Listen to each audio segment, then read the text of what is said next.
Palang araw po mga kalingkod. Ngayon po ay pag-uusapan po natin ang verse na makikita po natin sa Matthew 7 verse 21. Ang sinasabi po dito, hindi lahat ng tumatawag sa akin, Panginoon, Panginoon, ay papasok sa kaharian ng langit, kundi ang mga taong sumusunod sa kalooban ng aking Ama na nasa langit.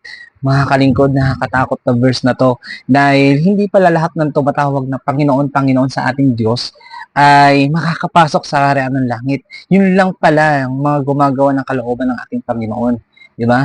Kaya hindi mo pwede sabihin na makakapasok ka ng langit dahil naaalala mo yung Panginoon, iniisip mo yung Panginoon, pero hindi mo naman ginagawa yung kalooban niya.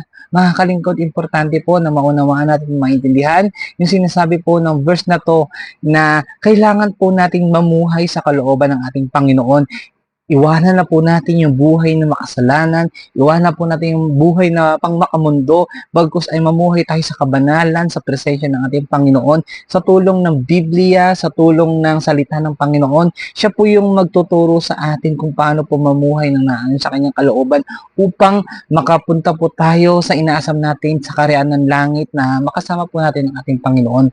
Kaya wag po natin sabihin na okay lang na wala tayong alam sa salita ng Diyos dahil iba po ang may alam sa salita ng Panginoon. Salamat po.